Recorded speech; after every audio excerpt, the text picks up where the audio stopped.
There is a silent war happening inside every man, the battle between being liked and being respected. It begins subtly in the early moments of life, when a child learns that approval brings rewards. A smile earns affection, agreement wins applause, obedience keeps the peace. Slowly, this conditioning teaches you to shrink yourself to fit the expectations of others, to nod when you want to question, to laugh when you feel nothing, to please instead of lead, and before long, you've become a stranger to your own instincts, a prisoner to the ever-shifting opinions of the crowd. But there comes a time for some, it's sudden, for others, gradual, when you realize that all the approval you've chased has left you hollow. You've spent years softening your words, dulling your edge, and hiding your strength just to avoid offending. And yet, despite your efforts, the respect you hoped for never materialized, because deep down, people do not respect those who bend, they do not follow those who hesitate, they do not trust those who seek to be liked more than they seek to be truthful. Respect is never given to the agreeable, it is earned by the immovable. To reclaim your power, you must learn to be hated, not because you are cruel, not because you wish harm, but because the pursuit of respect demands clarity. And clarity divides. When you stand firm in who you are, you will become a mirror to the cowardice of others. Your presence will unnerve the insecure, your boundaries will threaten the manipulative, your silence will provoke the attention seekers.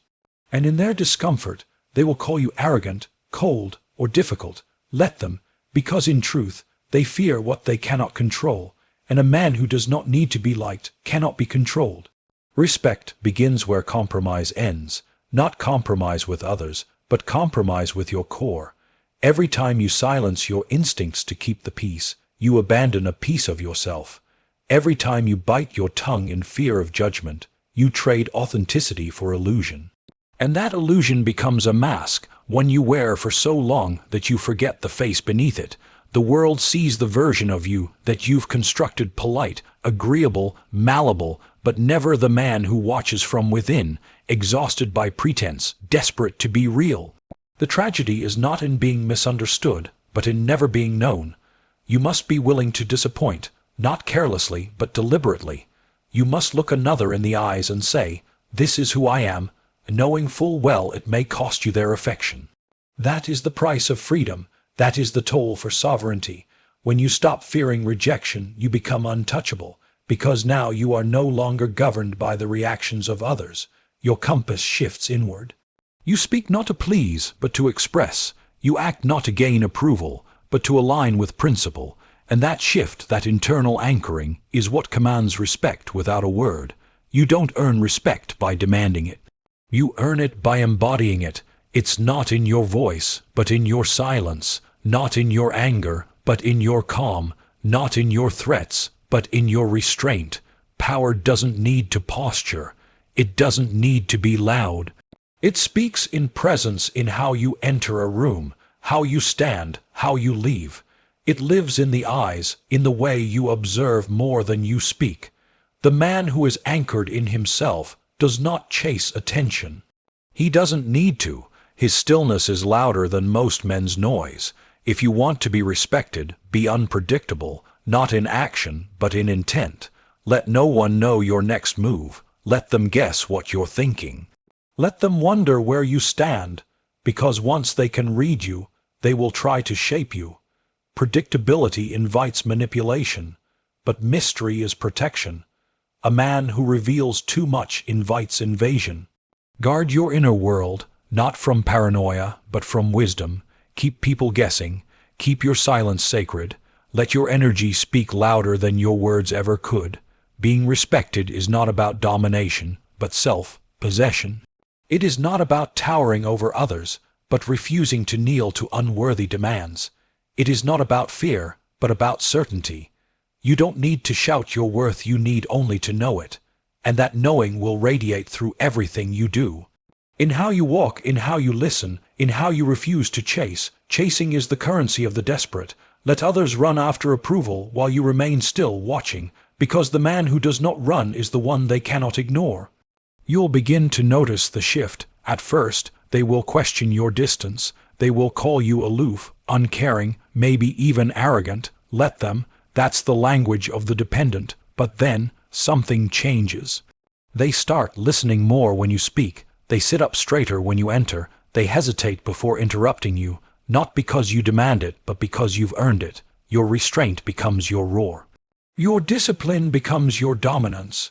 And in that silence, in that unshakable stillness, you become something most men never achieve: a presence. The world does not need more likable men. It has plenty. What it needs are men who will not betray themselves to be accepted, men who do not flinch in the face of confrontation, men who walk away when their values are disrespected, not because they're angry, but because they are finished. There is a power in indifference to opinion, not because opinions are worthless, but because self-respect is priceless. Once you understand this, you will never again explain yourself to be understood. You will never again beg to be seen.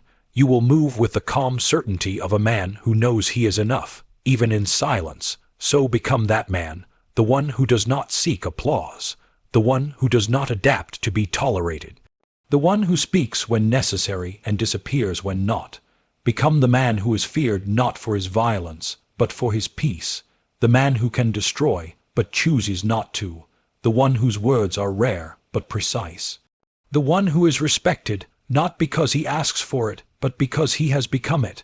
And when the world finally realizes they cannot move you, they will have no choice but to admire you, even if they never say it out loud.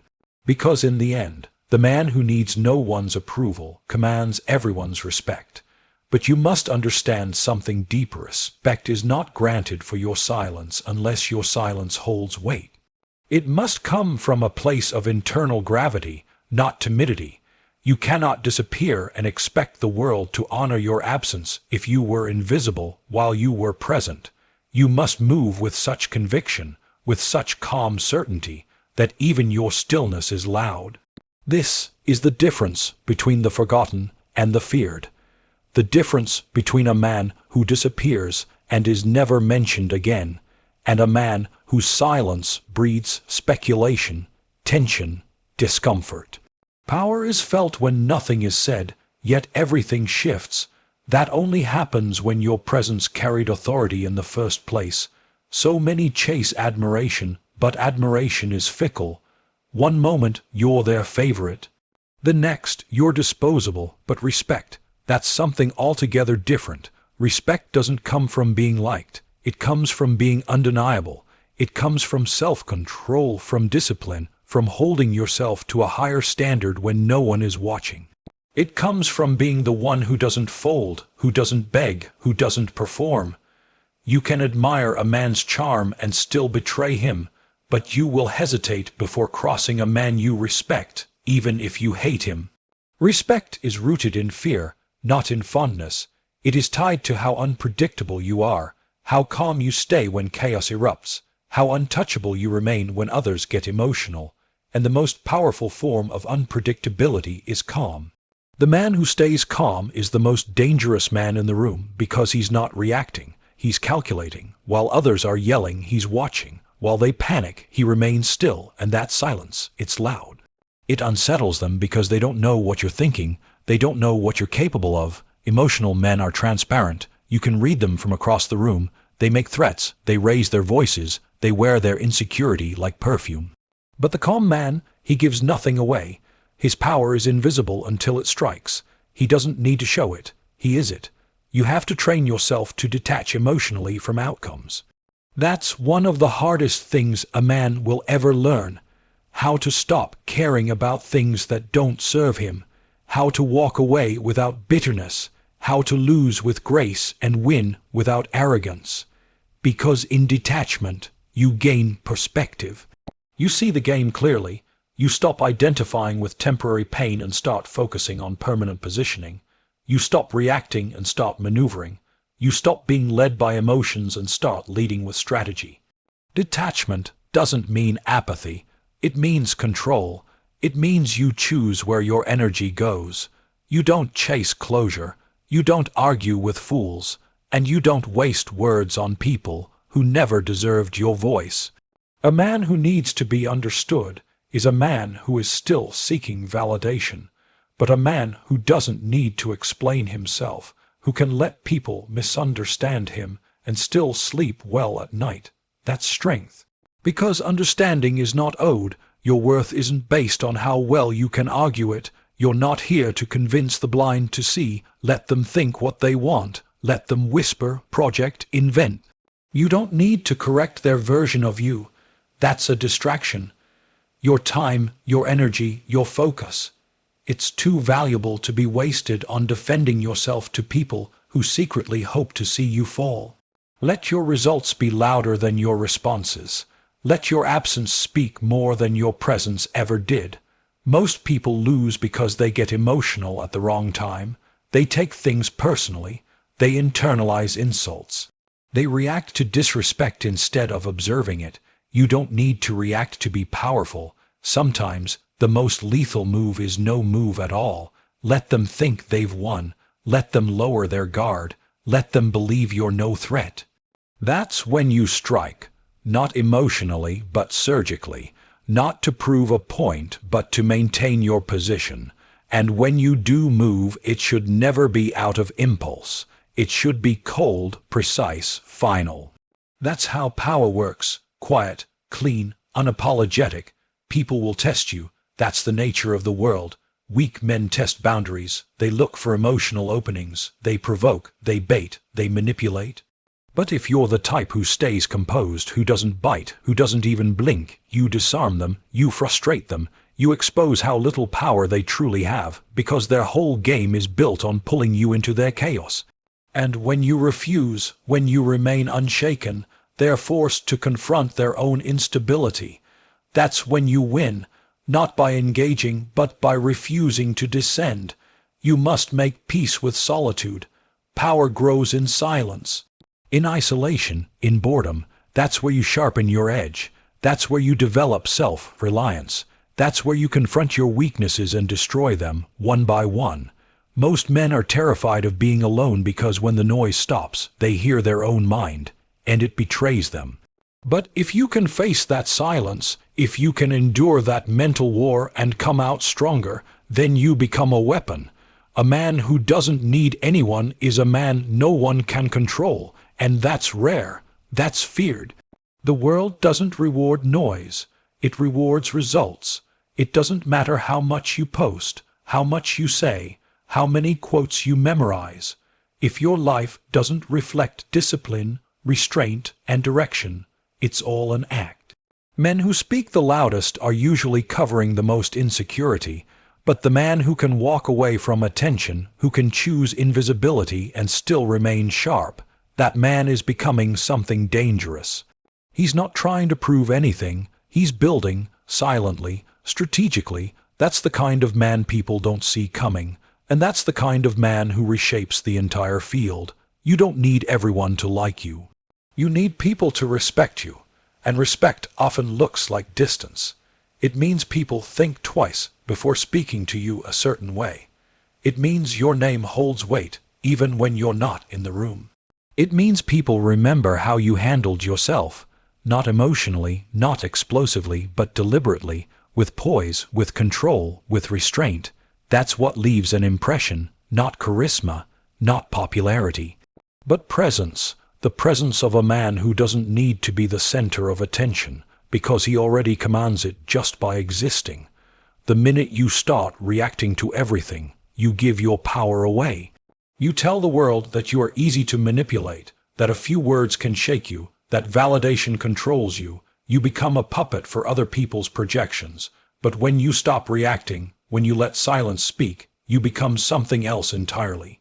You become a mystery, a threat, a force that can't be deciphered, and that is what earns respect, not volume, not emotion, but consistency. Consistency in your detachment, in your decisions, in your direction.